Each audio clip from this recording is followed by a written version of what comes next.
What's happening, people? I'm glad you're back, and I hope you're doing well. How do we eradicate racism? How do we eradicate this infectious virus, this infectious idea of race? How do we keep it from spreading to new generations, to new people?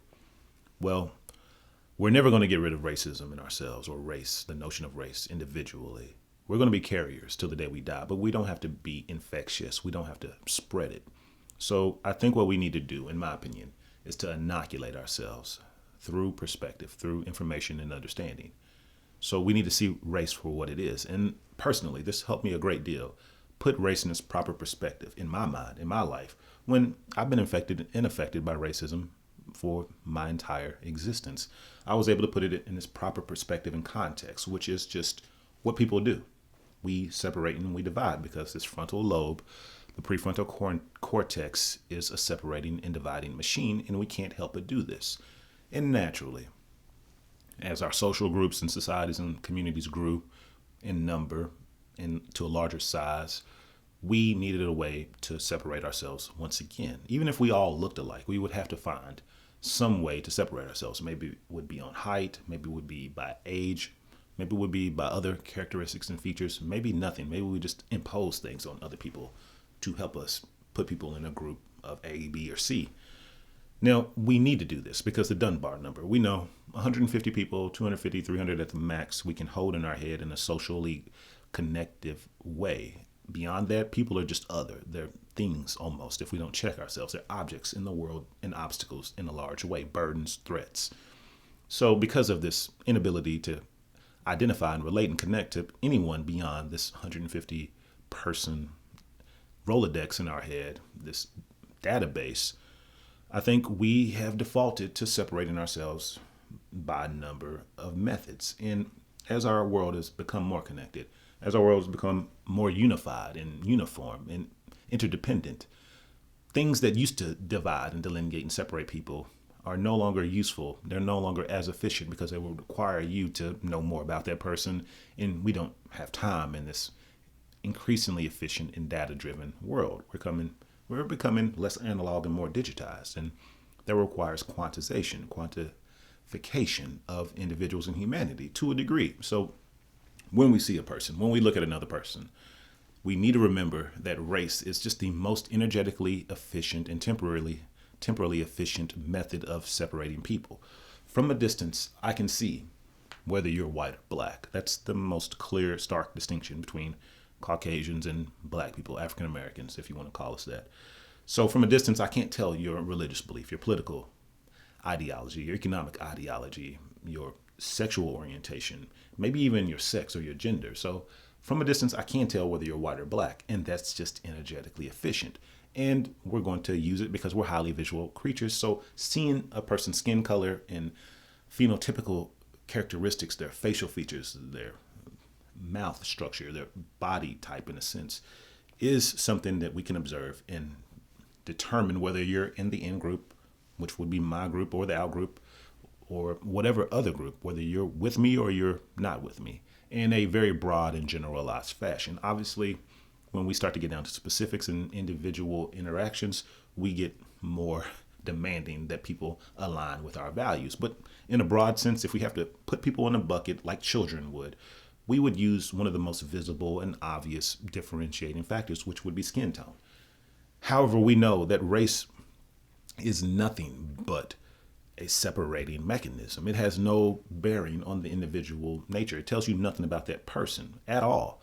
Now, there's things that exist that have maybe some medical, scientific, and some philosophical and intellectual backing, but there's no intellectual, philosophical, or scientific or medical backing for race, for ethnicity, for subgroups and cultures, yes, but not for race. Race gives you no indication about an individual's qualities, characteristics, values, beliefs, or anything. It's just a blanket observation on physical features and characteristics. Now, we know that people can be under an umbrella, an awning, a canopy called race, and have completely juxtaposed and opposing values and views. People from Europe may be blanketed under the race of whiteness. However, many Europeans have irreconcilable differences. You cannot reconcile the differences and the disagreements that they have very easily, if at all. So that's all we have here. We have us in this increasingly complex world forming social unions to bargain collectively on our behalf for our betterment from society and the economy at large. That's all they are. And then within the umbrella, the awning that is race, under this, you have these subdivisions of people, ethnicities, national ideologies, and identifications and things like this that truly start to hone in on what a person believes and what they value. But in this country, in this world at large, we know that increasingly these cultural differences and values and national identities take a backseat. They're subjugated to the culture of quantification, money, capital, economics. That's what really rules today. And race is just the most blanketed and broad and obvious way of putting people in a group that really should be done away with, obviously, because it doesn't give you very much information. But it's easy, it's effective. And human beings, we like to save energy. We're living organisms. And the natural law of this universe is to conserve energy because it's scarce. We are running out entropically. So race is nothing more than a visible tool to subdivide and categorize people so that we can bargain collectively on our behalf. Now, this is something that would have existed, in my opinion, no matter whether the United States existed or not. However, the nastiness, the nefariousness, the evilness, if you want to go there, which I don't, is rooted in the United States, in our history, but barbaric history with slavery.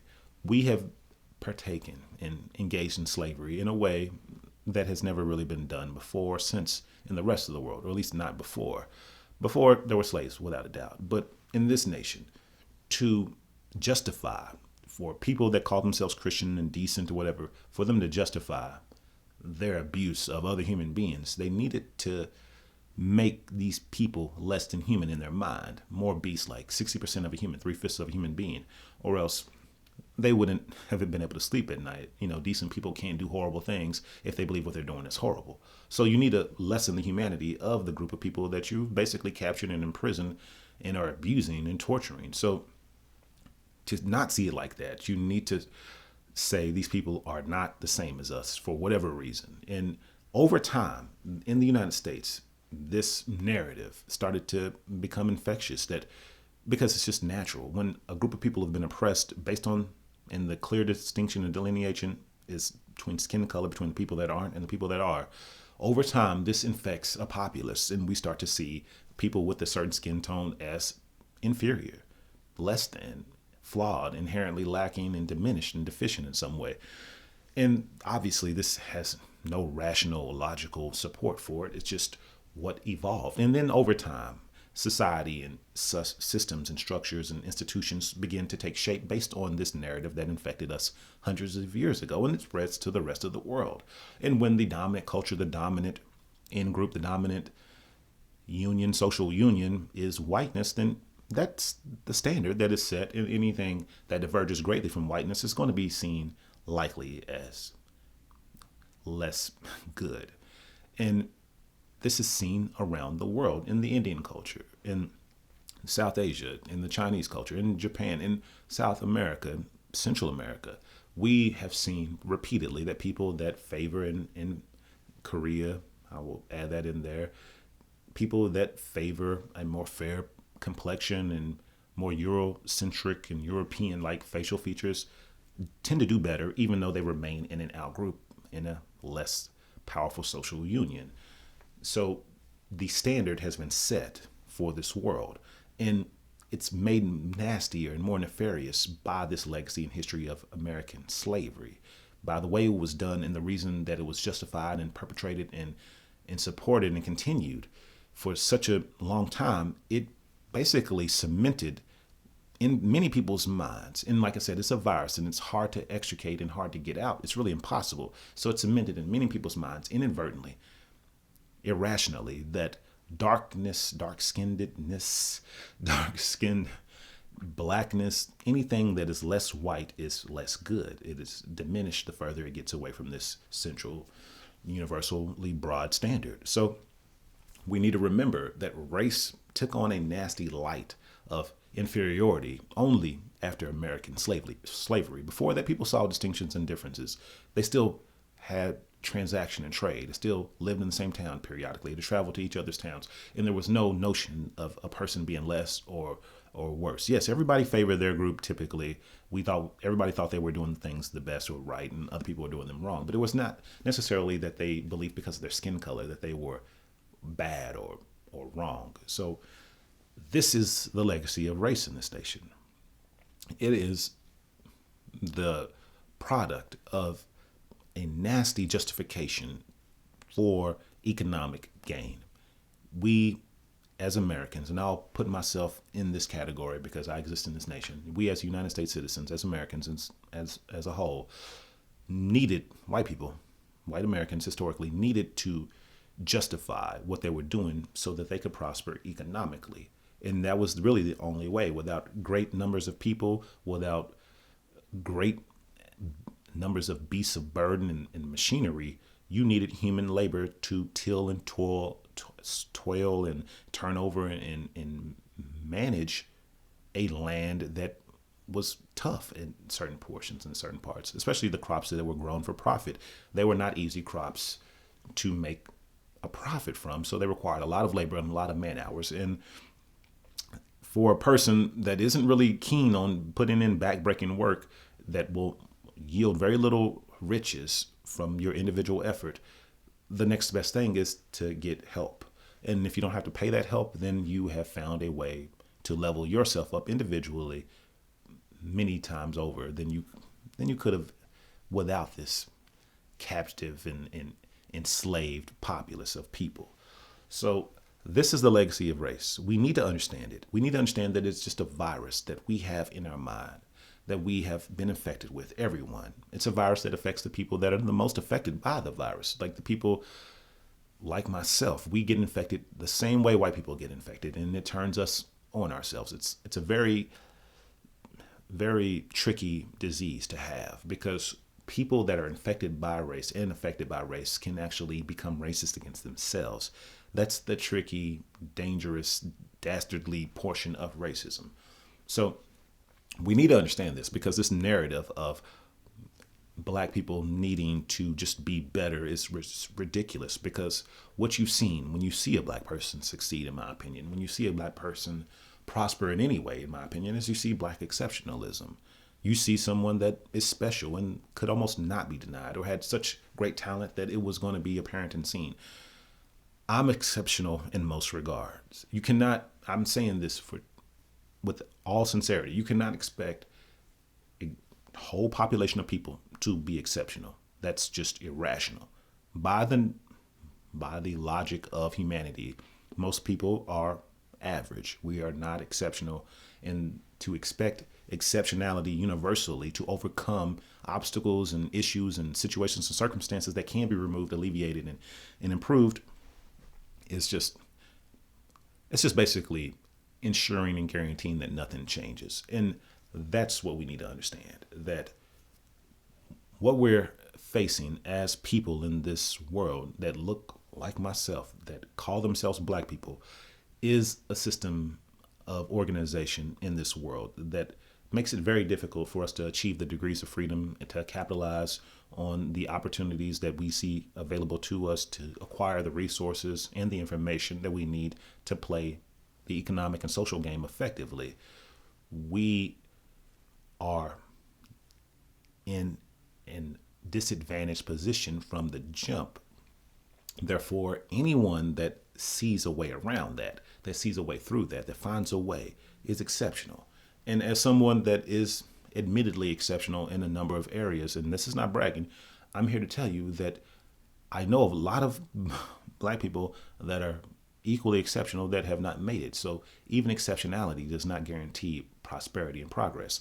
And one of the more under discussed things is, in a lot of cases, for us to exceed, us exceptional black people to succeed, to excel and succeed, we must shun, strip away, and dilute and diminish whatever we would call blackness to be accepted in the culture at large, where prosperity and progress and riches are available. They're not available with great surety and confidence and readily available in the black community, we must get them in the culture and economy at large, typically. So to exist and operate in this, unless it's some specific area where our physical attributes are the only thing, dance, entertainment, sports, if it's in an area like that, then maybe we can maintain some of our blackness and cultural features that make us who we are and give us an identity and help us relate to the people that look like us. We can maintain that. But in most cases, if we're going into the more legitimized portion of society and the economy, we must strip away things. We must lessen ourselves to try to morph and contort to become something acceptable, which causes suffering.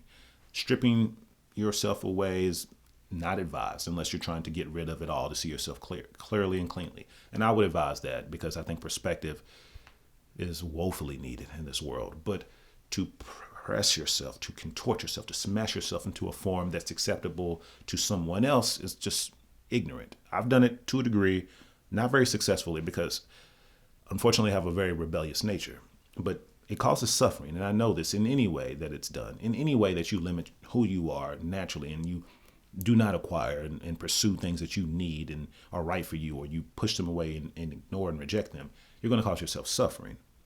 Now, the other portion about black exceptionalism, when you see black people succeed and prosper, you should remember that they've given up something in a lot. Or at the very minimum, if they've given up nothing personally, they've given up a connection and a relationship with many of the people that look like them. And they're now isolated and they're lonely. And I've experienced this a great deal in my life, being in different classes.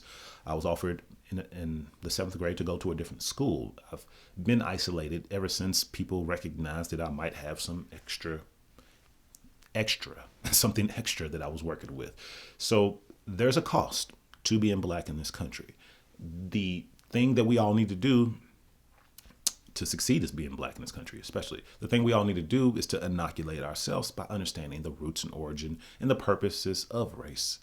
There's no direct connection between you and a race. People that come from a continent that I've never been to, from that hold cultural traditions and languages and lands and beliefs that I don't understand and don't identify with, are also called black. If we were standing next to each other, you would call them black, even though we have nothing necessarily in common. And people that, if you're white, that may look like you, that come and hail from a different region of Europe or wherever you're from, maybe you're a white Hispanic, I don't know. But if you stand as a white Hispanic next to an English person, you may look the same, but you don't have anything in common. So this is what we need to remember. We need to check this because we're being immature. So what we also need to remember is that the reason we're doing this and the reason this happens, even though individually I believe we're ready to abandon and give up on this, is because we are a conventional species. We are at a conventional level of development morally based on Kohlberg's schema. And our society, the collective, is more primitive than we are individually. So we live in a pre-conventional society that almost guarantees that we're going to default and rely upon these hacks, these primitive social paradigms and programs. So we need to remember that individually, yes, we can do better. We can become adults. We can become post-conventional thinkers and beings. But for the most part, we need to remember that collectively together, these things can be averaged out, smoothed out, and we can begin to take on herd-like behavior, especially when it's in our direct and immediate interest and benefit for aligning ourselves with a group that we may not necessarily have any direct affiliation with. And no one does. No one has any direct affiliation with a race. No one is a race. You may be an ethnicity, you may be a cultural product, but really, in my opinion, you're just a human being. And I didn't want to save this for the end of the video, but you are best served, in my opinion, by expanding your perspective and your notion of yourself, as I have, beyond race. I started with race because it was one of the most obvious things that was an injustice, something that didn't make sense to me, and I investigated that. And I spent a great deal of my life trying to understand how this came to be. And once I understood this, roughly in my late teens or early 20s, I started looking naturally for ways to improve the situation. And what I came to, maybe you say I went too far, but what I came to is the situation is uniform for us all. Ultimately, we are all in the same predicament. We are all in the same water. And as Black people go, as potentially the most vulnerable people in this nation and maybe on the planet in a sense, we are the canary in the coal mine. And as we go, I think the rest of the world is soon to follow if we are not careful. So I ended up pushing far enough to where I was certain that race was an absurdity, and it is. I'm still there. And I expanded my notion of myself until I could see this clearly. And all I see, if I stand where I feel most comfortable, where things seem to be most right, which is nowhere, which is universally, then everything takes on a truer light, a truer tint, and things become more accurate and objective, and you can see them for what they are. So this gives you perspective. This gives you distance and a reprieve from your emotional connection to your identity, your identification, who you are, who you think you are, who you think these people are, what their problem is, what needs to be done, and what's happened. Things have happened, things have been done, things need to be done, and people have said this and they've done this. You have been affected by race, potentially. Most likely you have been. I've been affected by it for sure. However, we stand there, if we stay there, we cannot get objectivity. We cannot get perspective on this situation, on this virus, and we'll think that it's right and true. Just like some of the other beliefs we hold, we don't check them. We let them run in our minds. The narratives take hold and they crystallize when we cannot see around them. We cannot see beyond them. We cannot extricate ourselves from this mental prison, this mental cage that we've built, this parameter and this context that we view and lens the world through. So obtaining a broader perspective, a more enlightened view, helps you see race as what it is. It's an idea that came about that would have formed. We're going to, not the visual perception of seeing distinct people physically and phenotypically, things that are coded from the somatic cells, not the genomes, but the somatic coded regions of our body that are just what they are based on the environments we evolved in most recently.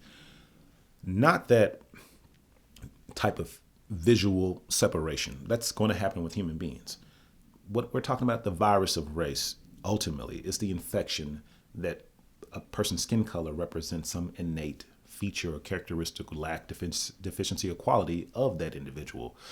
That is what I'm talking about. We've all been infected by it and affected by it. And until we get perspective, it'll continue to hurt us. We can inoculate and contain this virulent strain of an idea, of a nasty idea, and keep it pocketed and not spread it to another generation, to another person.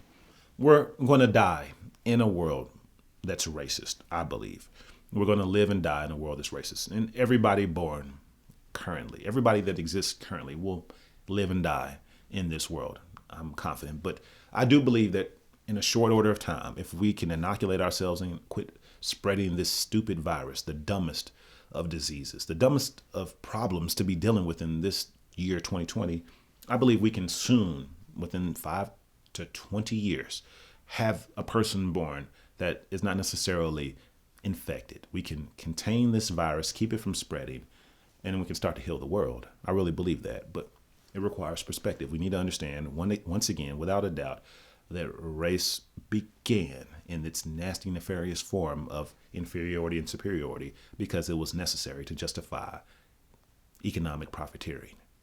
That's how nasty it is, to justify beating and enslaving other human beings so that you could grow more cotton, more corn, more sugarcane, what have you.